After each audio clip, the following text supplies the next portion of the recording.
Yeah, hello together. My name is K.Kappner. I'm not Dr. Holger Kettenis.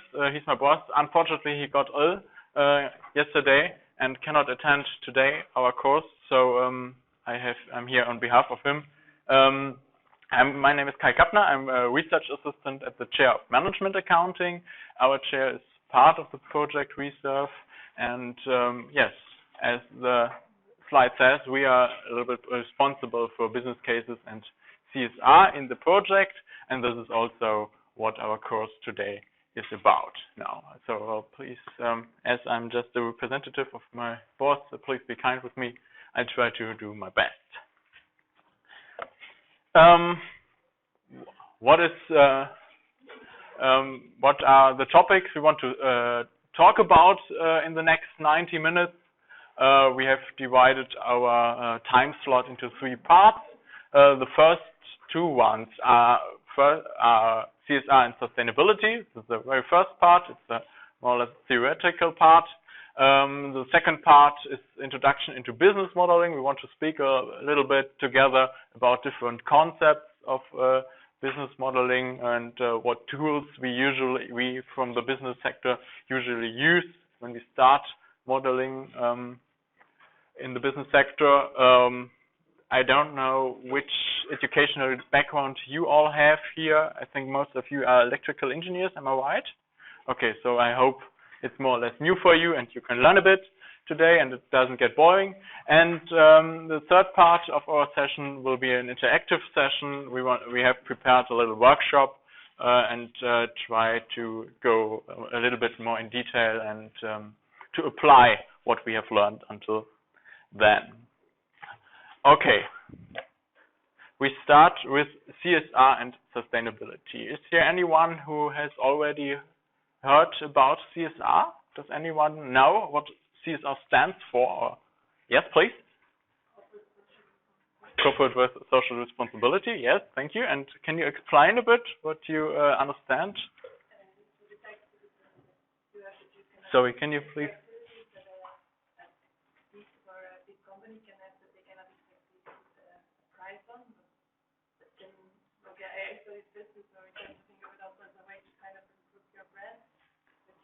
To improve your brand, it goes beyond your core activities, just gaining profit and so on.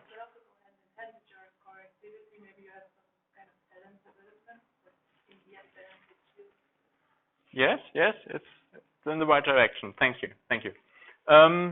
We will look at the one theoretical definition. This is a definition by the European Commission, because we have no single true definition. We have, let's say a summary, and this is the following. Most definitions of corporate social responsibility describe it as a concept whereby companies integrate social and environmental concerns in their business operations and in their interaction with their stakeholders on a voluntary basis. Yeah, this is. There were some points we had before. So the important points are social and environmental concerns. So not only the business core activities, but in relation or combined with our business operations. And very important is the word stakeholders. Okay, we just interact with our stakeholders. We don't think only solely about us ourselves. And the last point is the voluntary basis.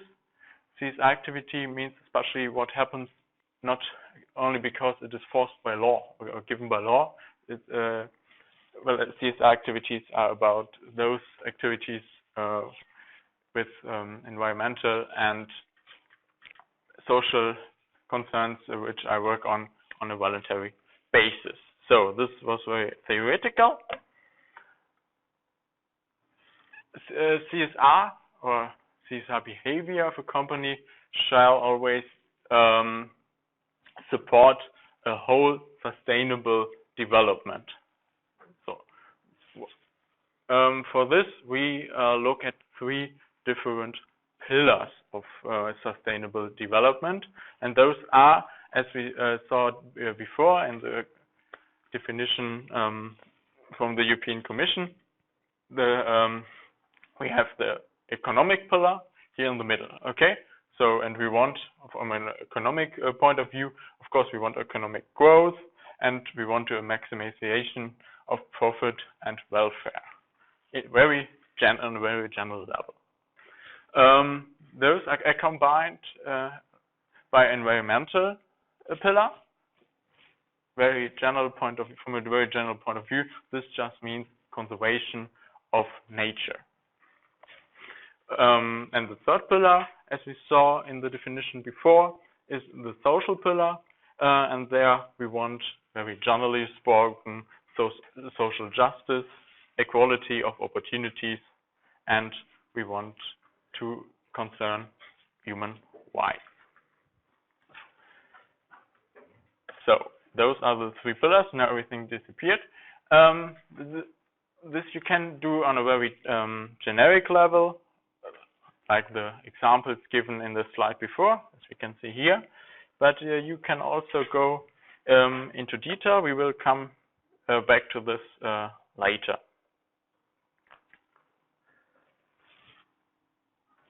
I mentioned the topic of sustainable development. Another definition given by the so-called Brundtland Commission. That was a commission in the 1980s led by Brundtland, a former Danish prime minister.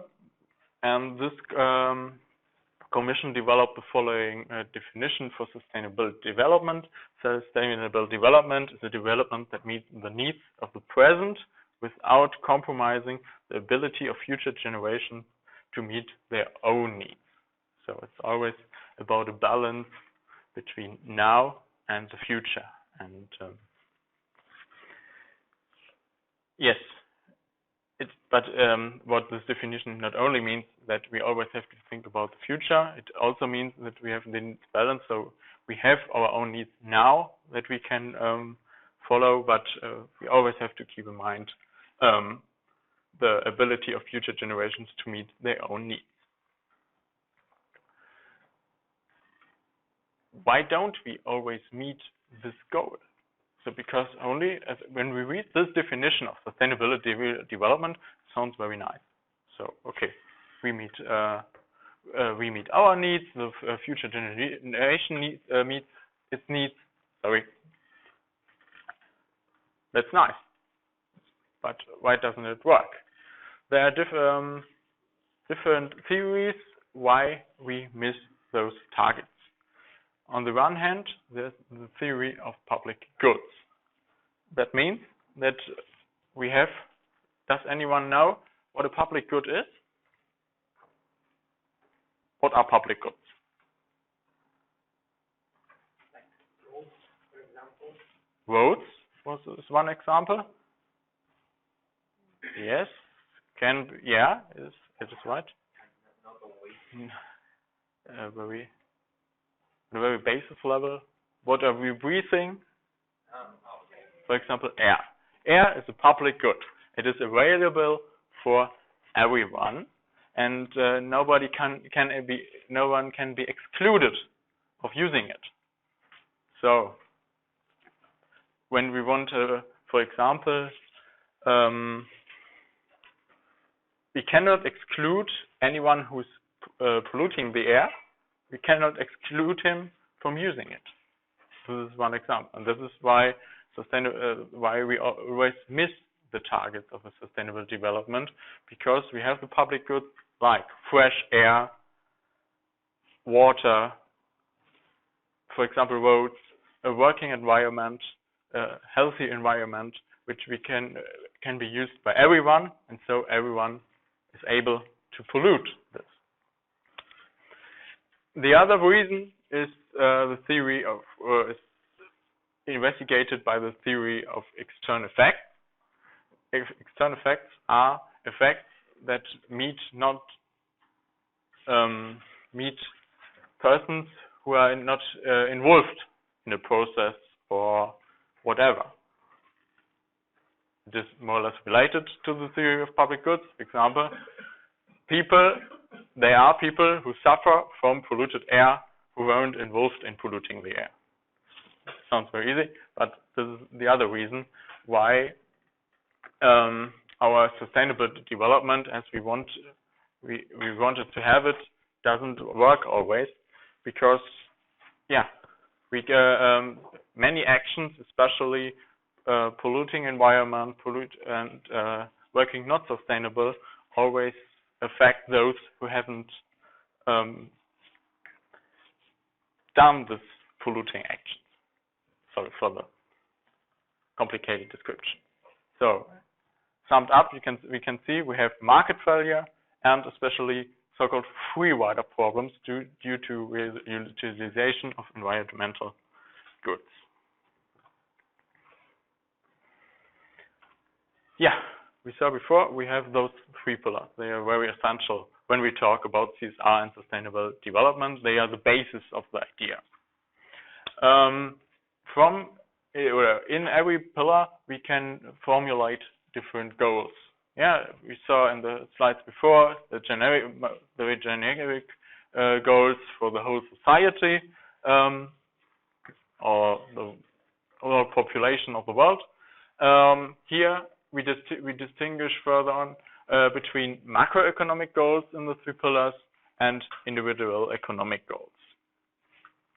So this can be, for example, on the economic pillar, economic growth or full employment from the perspective of the whole society. The whole society is interested in improvement of quality of air, soil, and water, and so on. And of course, we want a protection of resources. This is all from the perspective of the whole society. And the social interests are protection of subsistence level, and justice. So, but as business people, we always think from the perspective of a single company. And now we want to discuss today a little bit what can a single company do, or a single enterprise do in the field of sustainability, and what CSR activities are possible to contribute to the sustainable development. And for this, we have to look on individual economic goals, which can be derived for every of the three pillars. Are we saying that? Economic pillar, I think, is more or less clear. A single entity, a company, always wants to gain profit. This is in the interest of all the stakeholders and shareholders. I'm sorry for this, in the interest of the shareholders. For this, of course, two things are necessary. When we're going to gain profit, we have to save costs and we have to increase our revenues. But now we go further into the other two pillars. What do we have to do in the environmental pillar? For example, one single company can contribute by emission reduction or reduction of emissions and by a spare use of resources. And in the social pillar, what are the possibilities of contribution are fairness of wages and social institutions. Just so we can see, we have to distinguish always between macroeconomic goals and individual economic goals. Why is a sustainable approach always important or in the interest of a single company, of a single entity or of a company? Because most voices say at the first moment, okay, we are a company, we want to gain profit. This is our main interest, and this is the interest of our shareholders. And any actions concerning the environmental aspect and the social aspect just creates costs. And this decreases our profit. We are not interested. But what we see, and this is now we come a little bit in the direction of reserve and the energy transition we are talking about in our project, is that when we look at the development of the last years and maybe what will happen in the future. The environmental problem everyone is talking about when we talk about energy transition and climate change is the violation of ecological sustainability. This is what happens at the moment by every one of us. Of course, some are better, some are not, but at the moment we get the problem of global warming and climate turbulences by, for example, emitting CO2. This is the main discussion we have. At the moment, maybe we can handle it, but this will lead, of course, this can lead to other problems in the other pillars. And this should show how the pillars are linked to each other. In the future, there is a danger of a violation of social sustainability. Why? Because especially countries in the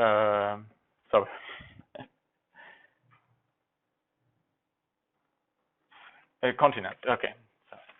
Especially countries in other continents will suffer first, and we will get a reduction of equal opportunities, especially by the ecological by the violation of today's violation of ecological sustainability. We will get a violation of social sustainability in the future. Maybe this will lead to political instabilities, and then even the companies will suffer from their own ecological sustainability violation today, because political instability always leads to costs. Maybe it comes to a scarcity of resources. We cannot keep on going like we're doing today. We will run out of coal, run out of oil. This won't function, won't work in the future. And last but not least, failures in the climate protection today will gain a lot of costs in the future. This shall show as I said, the link between the different pillars in a very easy and illustrative example. Okay, so we come more or less to the end of the CSR aspects. I want just work with you on a very short example. Maybe I hope you understood the main idea, what I wanted to explain to you. And we are talking about the energy transition in RESERVE, and you already heard a lot of presentation regarding this topic. And now I want to talk with you about an offshore wind park. This is an example. Everyone knows what an offshore wind park is, of course. And we are always talking that we need, for example, more wind parks to manage and to handle the energy transition. And everyone is sure about that a wind park contributes to a sustainable development. But now I want to think about, together with you, a little bit critical. What are the aspects we have to think about? We don't have to forget in order to contribute to a sustainable development by an offshore wind park. Now I'm asking you, what are the most important economic aspects of a wind park? When you are an owner of a wind park, what are your economic aspects you concern?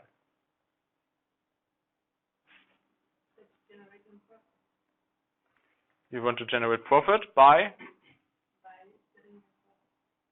And what is your product? Energy. Okay, we want to. We need electrical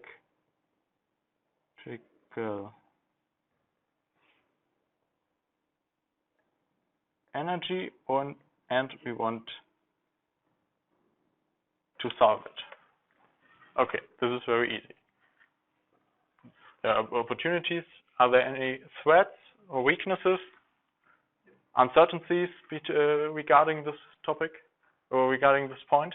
The connection to the mainland grid. The connection, and do you think this is a threat or? The problem is not.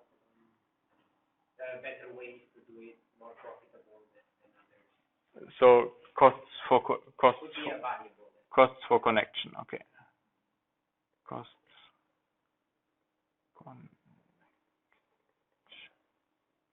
Okay.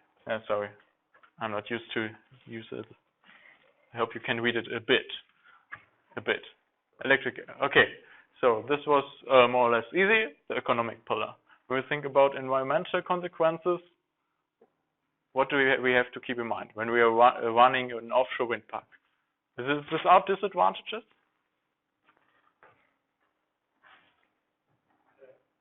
You say no? Yes. So we need some space on which we could build this park. So space. Yeah, of course. of course, it's not only for the park, but also for the connection to the mainland. Space for park and connection. Oh no. I don't know why this happens.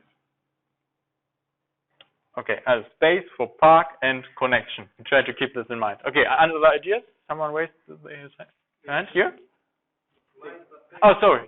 I'm sorry. Yeah, yeah, please. The environment, so the location should be selected properly because it might affect the wildlife there.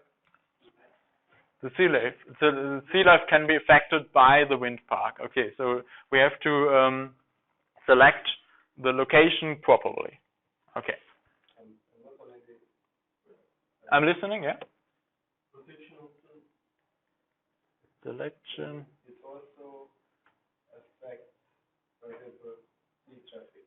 So ships could not go where offshore wind park is. So you think the ship traffic could be affected? We can put it near a harbor or something. Okay. That's good. Maybe it's more social than environmental. Very good. I noticed you have understood it. Okay, perfect. So please give me a short headline. What can I write down? Ship traffic.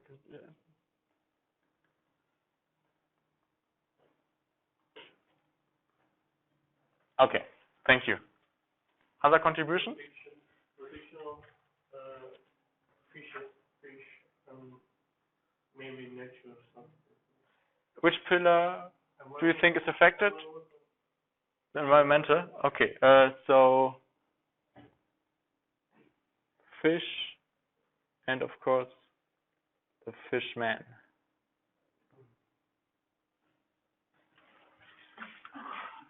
Next time I will practice before, I'm sorry. Okay. Are there some additional social aspects maybe we have to think about? The tourism, of course.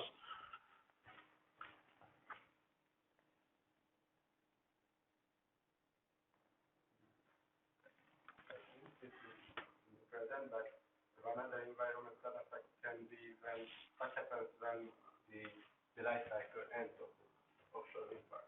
End of life cycle, and what do we do with all the material used in the wind park and so on. So we have to think about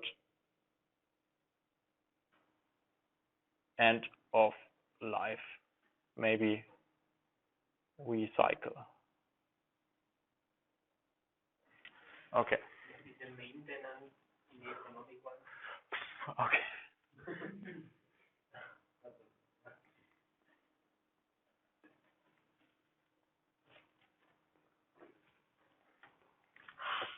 Is it spelled correctly? I'm not sure. Okay. Yeah, okay. Thank you very much for this input until now. Okay. We spent 20 minutes on this. Now we will come to the second part. Now, I've prepared 2 additional slides. Especially, do you have access to the slides? Yes, you have. Okay, so when you look into the slides later on, you have also there are just 3 principles a company or every entity who wants to create sustainable input and to contribute to sustainable development can have those three principles in mind. Those are the principles of responsibility. Yeah, as you said, we have a responsibility for the present and for future generations. For example, by what do we do with the material at the end of lifetime. And we have an environmental responsibility in the sense of prevention and avoidance.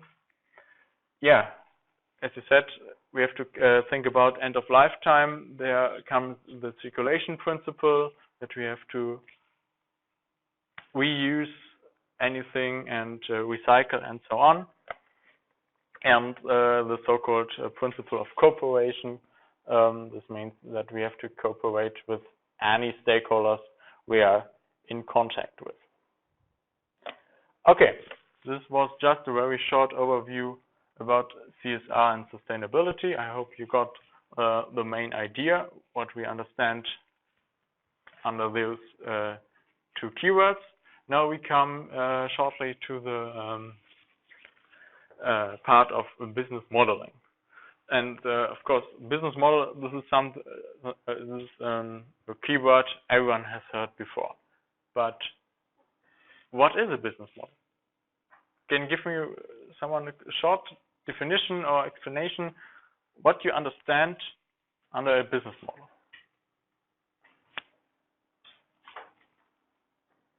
Like structure, like a plan of how you're gonna sell your product. A plan how you're gonna sell your product. How you sell your product? Okay. Which kind of audience you're targeting, in which way. Okay, very good. Yeah, it goes in the right direction. Okay. Product to sell. Which yeah. Of course. The first question is what is my product? What I want to sell to whom? And how do I do it? Okay. Any other ideas? Yeah. Or addition?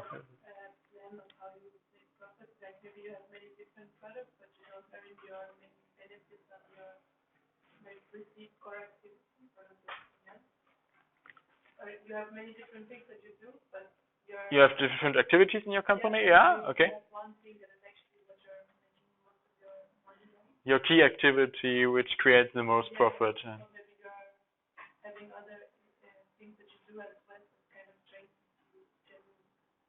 And how are they part of the business model? Just noticing that they are not the.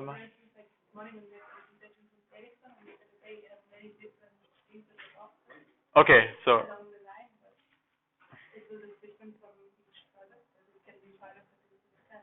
Okay, I see. Okay, so you think you say the business model is a plan how all the actions are linked for the target of gaining profit in the whole company. Okay, you wanted to say something? No? Okay, just I thought. Okay. Again, a nice definition. I will read it out completely. A business model is a conceptual tool that contains a set of elements and their relationships and allows expressing a company's logic of earning money. It is a description of the value a company offers to one or several segments of customers and the architecture of the firm and its network of partners for creating, marketing, and delivering this value and relationship capital in order to generate profitable and sustainable revenue streams. Yeah. So what you said, there were a lot of very important points. Just let's go through the definition step by step. So it is a description. Yeah, we heard it before. We have a plan, a description, or something like this, of the value a company offers to one or several segments of customers. So the core is the value or the product. What do we sell? Then there's always the question, to whom do we sell? Yeah, either to one or several segments of customers. That is the second. Then, how do we do it? Yeah, the architecture of the firm and its network of partners. So, how do we do it internally? But which partners are also involved? Which stakeholders are around me, which I need for my interaction? Yeah, how do we deliver this value? Yeah, how do we bring it to the customer, and which activities do we need internal? Which relationship do we have to our customer? And of course, in the end, we always want to gain profit. How do we do it? by generating profitable and sustainable revenue streams, opposed by decreased cost structures, of course. This is the idea behind this definition. It was written down by Mr. Osterwalder in year 2004, and Mr. Osterwalder created a business modeling tool. It is called Business Model Canvas, and this is what we will speak about in the next slides. Important for a business model is that it is not only disconnected from the environment. Yeah, we have a corporate strategy, a corporate organization, and an information technology, and this all makes a business model a business model. But we have always influences from the environment, from the business environment, or from the legal environment. We have a social environment, as we saw before in our discussions about CSR. We have competition because we are interacting on the market. We are not alone. And there's, of course, always a technical advance we have to keep in mind. This is very important for our further discussions, because a business model, of course, is never disconnected from the environment. It is always influenced by different impact factors. Yeah, as I said, the business model canvas or ontology was created by Mr. Osterwalder in year 2004, and it was influenced by two other concepts. The first one was the balanced scorecard approach. Anyone a little bit familiar with the balanced scorecard? No, great. Everything what I tell you is new. Great. And by the concept of all the right moves by Markite. That's both were established concepts before when Mr. Osterwalder created his business model canvas. The balanced scorecard before said when we want to build a sustainable and well-running business model, we have to look at our activities from four perspectives. From the financial perspective, of course, but we always have to look from the customer's perspective. We have the perspective of learning and growth and the internal business processes. This was his approach to a successful business model. And on the other hand, we had here Mr. Markite, who just asked three questions: who, what, and how. Those are the three questions you have to answer when you describe your business. And those both concepts were led together by Mr. Osterwalder in his business model canvas. One moment, please.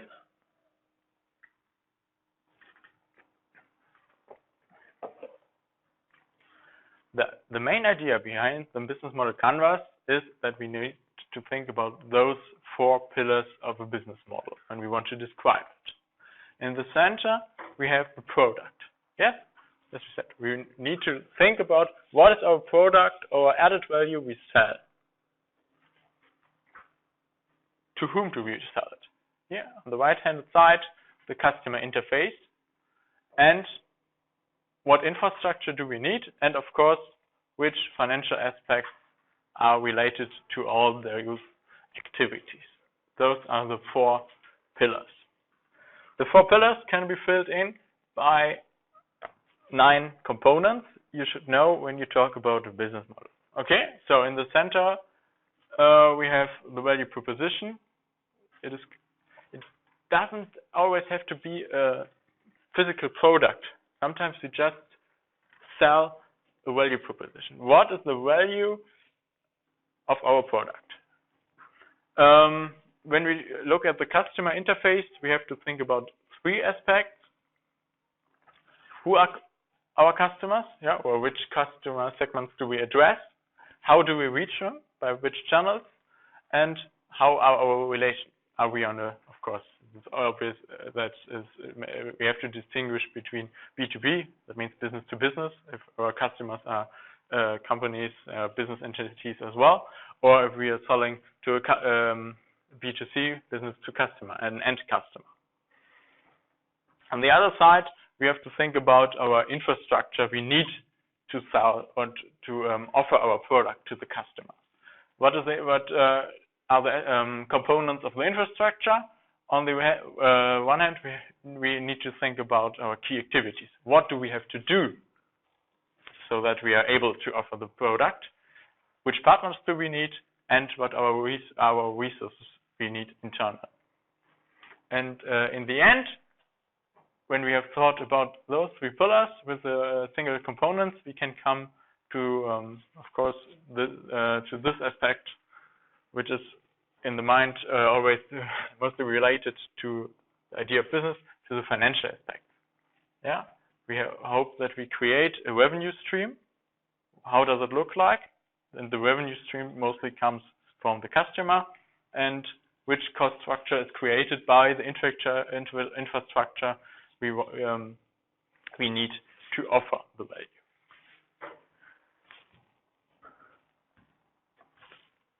Yeah, this is always sometimes illustrated a little bit more interactive, like a puzzle, because the business model is a puzzle you have to build to be successful. Here are all the 9 components of the business model canvas, again described in detail. I don't think that is really necessary that we will go through all of this in detail. I think if you're interested, you can read it by your own later on. So they are all described in detail. Yeah, and all the components here, we have the typical structure of the business model canvas, how they're positioned, the single components in the canvas, and all the fields are connected a little bit with questions. Okay, I need paper.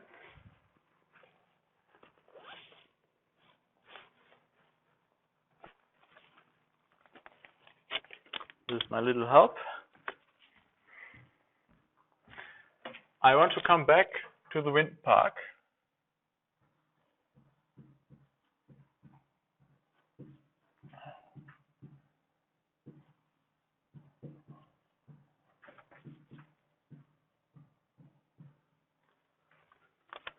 When you create a business model, the first question is, or the first thing you have to think about is the customer segment. I will write it for short. CS stands for customer segment. When we think about, we are running an offshore wind park. Who is or who are our customers? Like the companies who buy electricity from us. So an electricity trader, or okay. Any other? I will write it down. Okay, so electricity.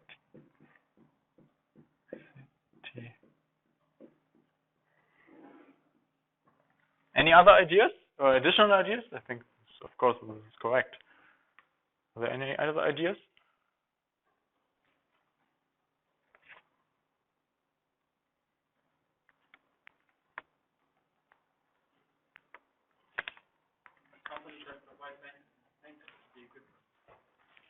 A company who provides maintenance. Is it a customer?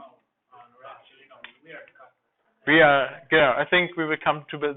This is a very good aspect. Please keep this in mind, but we will come to that back later. Our second. Sorry. Are they directly our? But private customers, I will write it down, but I will keep it in brackets because, of course, they are not our direct customers, but in the end, they are the end customer of our product. Because in the end, the electricity is sold to a private customer, but not directly. But I will, of course, we have to keep this in mind. So, private customer. Large factories, they buy something from direct to general. Sorry? Large factories, large consumers can buy the electricity direct nearby. Yeah, okay. So manufacturing entities, for example, manufacturers, okay.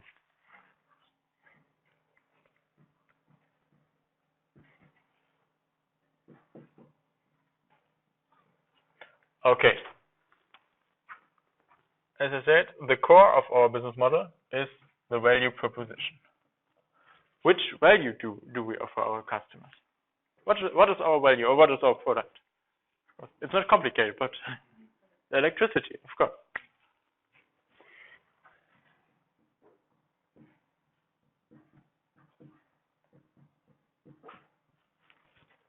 You are all more or less, you are electrical engineers. You are all know it better than me. Is electrical energy always electrical energy? Or maybe we can offer ancillary services or something like this? You offer also, you can take renewable energy, or that's something that you're using in a source. Yes. This is a very nice aspect. It's just not pure electricity, it is renewable produced electricity.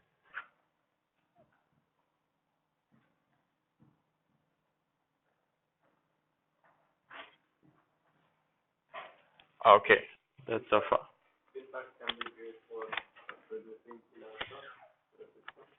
Great, inertia. And the inertia is an added value for our customer, for example. Maybe, but for whom is it an added value? For the electricity trader, or? You're right. So the system operators are customers as well.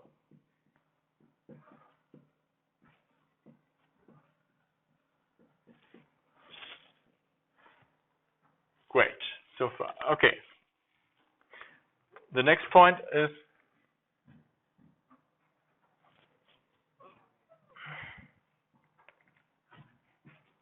channels. How do we get in contact with our customers? How are we related to them? Where do we get in touch with them?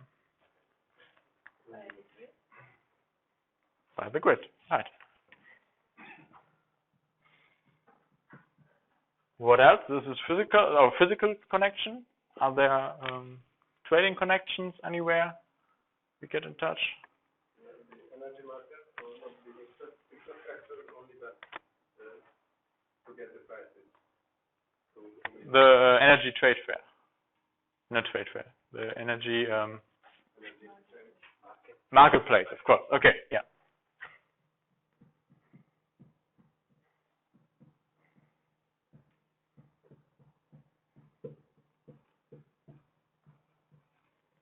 Great.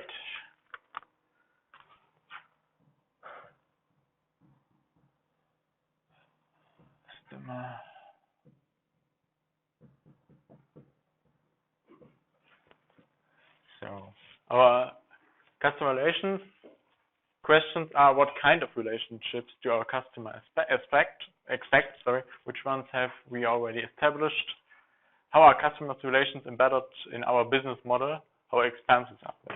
Okay, this is in this point for us. Now, example, this is not that interesting because we are talking about a B2B business model. So, but nevertheless, other interesting points. Do we have to keep anything in mind when we talk about customer relationships?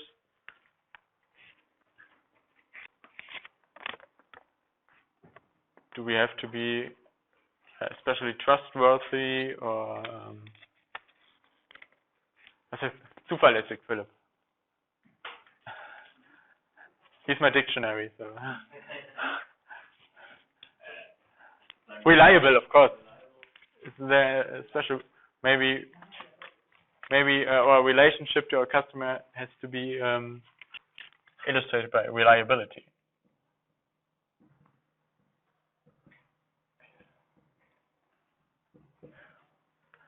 Okay, that's good idea. Okay, this is our customer interface, and then now the interesting aspect appears.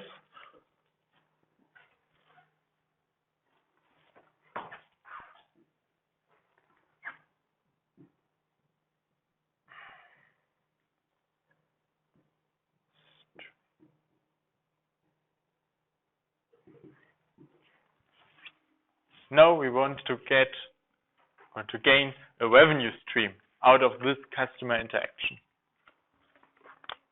How do we get paid? Well, what do we get paid for?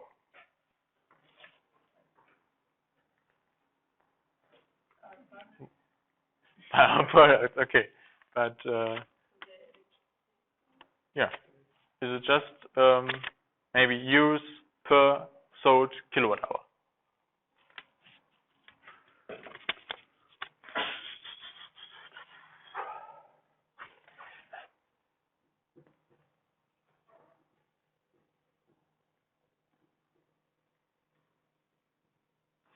So if we want to gain profit, we have to sell our produced kilowatt hours of electricity. We talked about inertia as another value proposition. How do you have an idea? How? I don't know. So I'm asking you how you pay, for example, for the provision of inertia. Or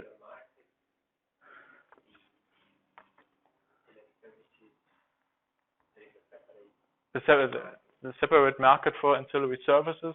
So yeah, so it is just the revenue.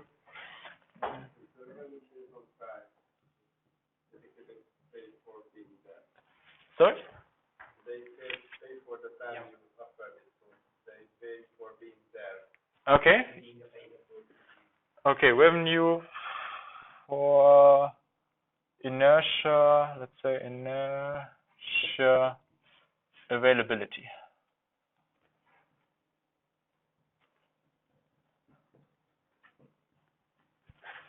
Great. So now we know how we get our monetary input. Unfortunately, of course, there are also some things we have to pay for, and this is what we are talking about now. The key resources.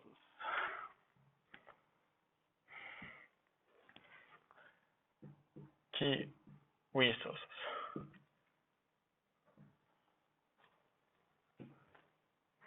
What are our key resources? For example, our windmills.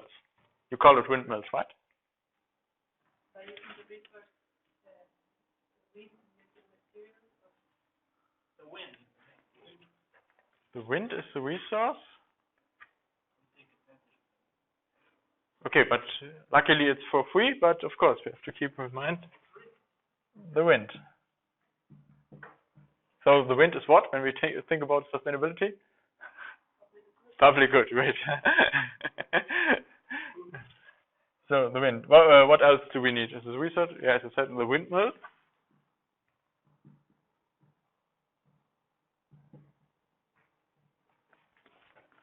Anything else? When we think about our channel, yes, the physical grid we need. With the connection to the grid. Also the people to manage. To grid, and of course the operators or people operators.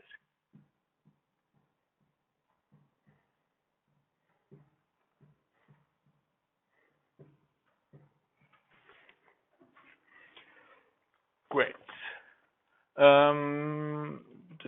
have the key resources and key activities. I think this is quite easy as well. Our key activity is to running our wind park. Yeah?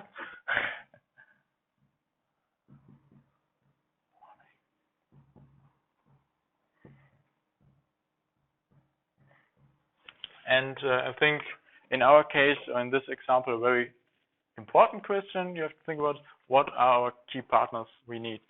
We've heard some points before. I think it was you. Yeah, maintenance part. Maintenance. Let's say.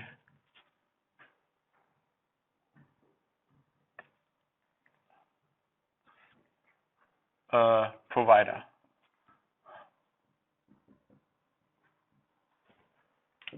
Okay. Other key partners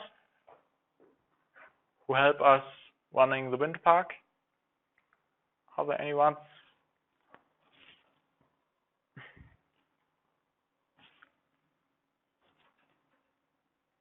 Did you say something? I said constructors that help us build.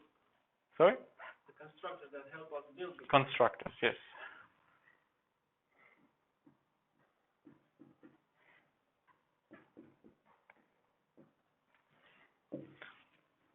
Another idea? Transition company. Yeah. I think in this case, we already wrote down here system operators, but the system operators are not just our customers, they're our customers as well, but additionally, they are, of course, partners for us. Maybe we get paid for offering inertia, for example, but nevertheless, we have to pay them maybe for using their grid, or that they offer us the connection to the grid or something like this.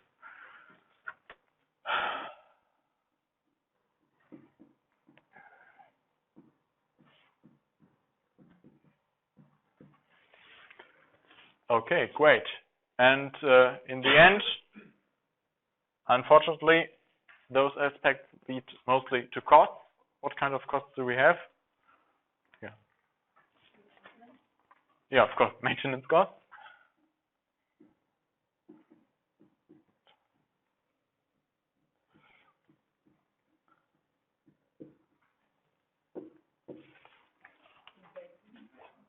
Sorry? Investment costs for the windmills itself.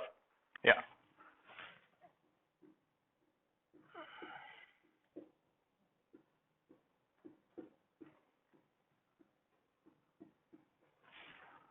Losses on the connection. So we transfer power from the sea towards the mainland, and there are some transmission losses. Okay.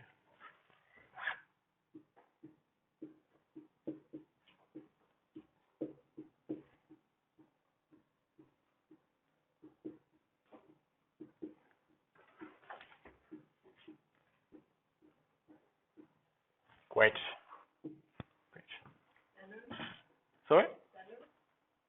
Sellers? Salary. Ah, salaries. Sorry.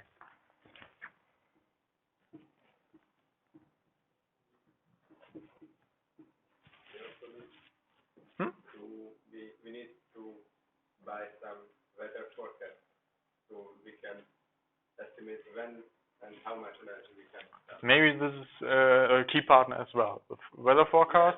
We need a partner and the associated cost. And of course, they want to be paid. Weather forecast. And then, yeah, of course, cost. Weather.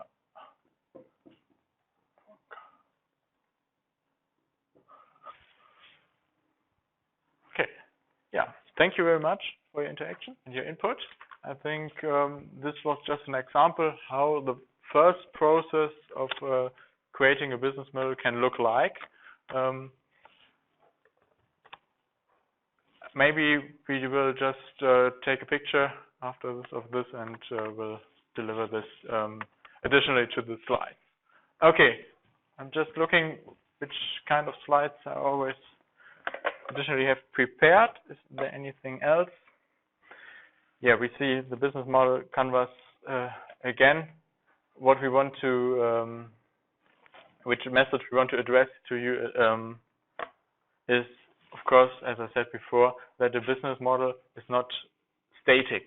Yeah, we have created this once now, and this is maybe the status quo, but a business model has to be alive, and we always have to think about it, because it's always surrounded by other impacts.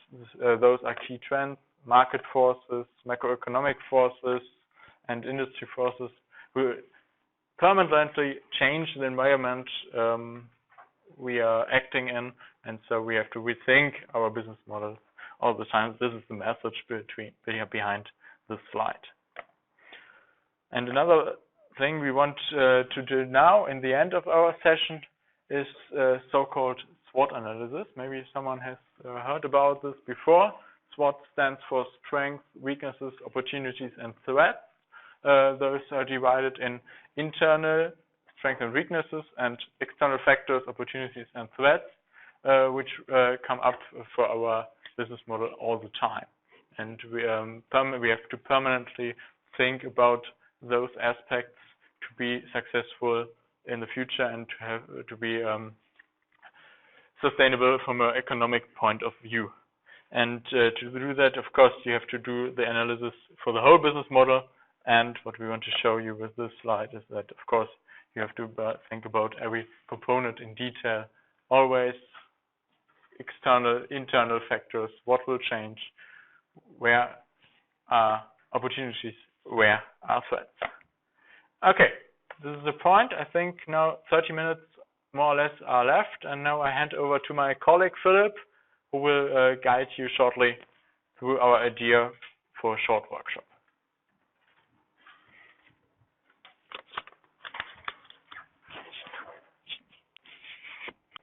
All right, hi.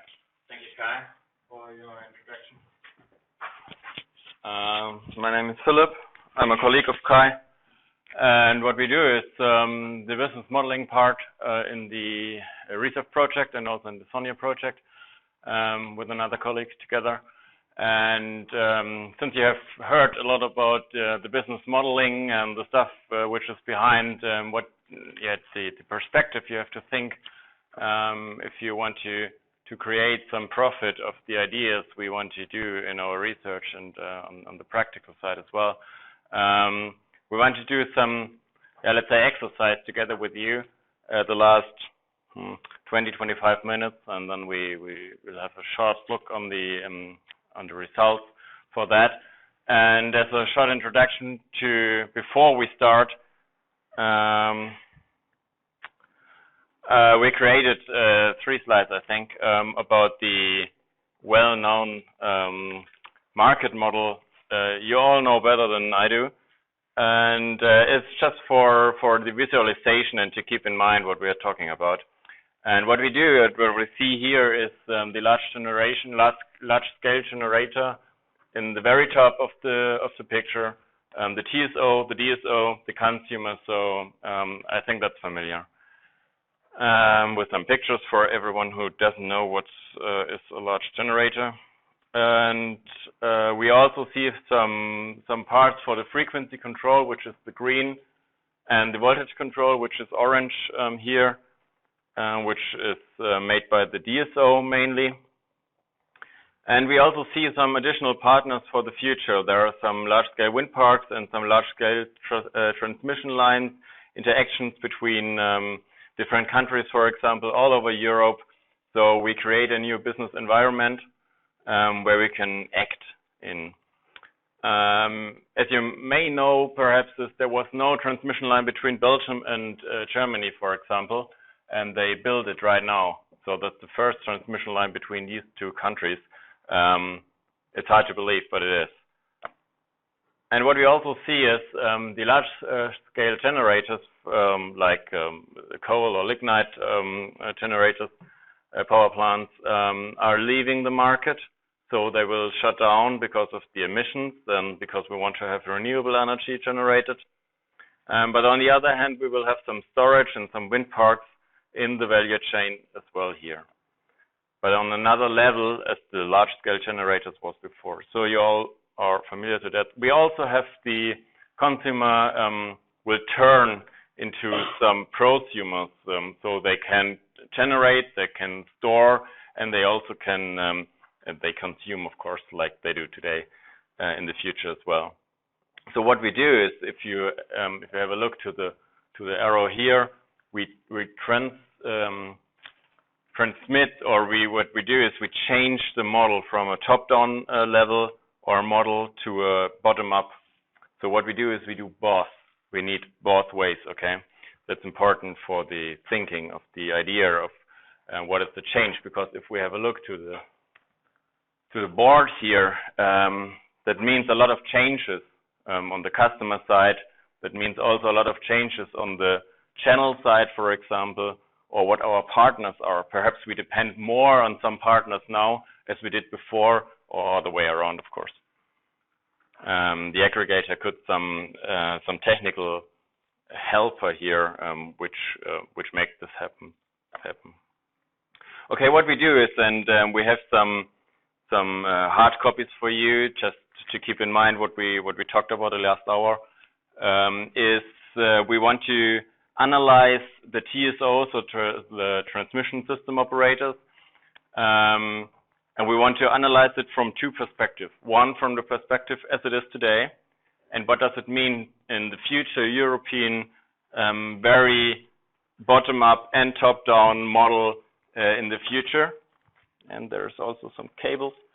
And we also want to have a close look to the transmission system operator of the future. So perhaps there is no, it's not absolutely sure, but it is possible that we have, for example, one transmission system operator like the NSOE is trying to do it today in the future for all Europe. So perhaps there is a small chance that there is one actor in the future, and we want to play with you that game. So what would change if it comes? So what is the main output of these? And this is the reason why we divided the group in two sections. It's the national level, like it is today, and the pan-European level, like we just think about. So what are the threats, what are the chances we face in the future for? So yeah, that's what I actually said. And then we have some flip charts, and we can write on it. So it's just to think about, just an exercise. What are the strengths and what are the weaknesses? What are the opportunities and threats of these ideas? So is it possible, for example, is it feasible? Is there a chance that we can gain some profits, or that we can gain some positive interactions? Or is it more a risk? For example, we have, if there's only one player on the market, it becomes very expensive. Or is there already just one player, but it's divided in different sections? Like we have one player for Germany or one player for Ireland or whatever. So if there a chance anyway, a change anyway. Okay, and then perhaps it helps if you look on the back side of the hard copy. If you keep in mind these 9 different components of the business model, of the holistic business model, because it makes you, perhaps it helps you to think about in which direction you can think. You don't have to, but you can think.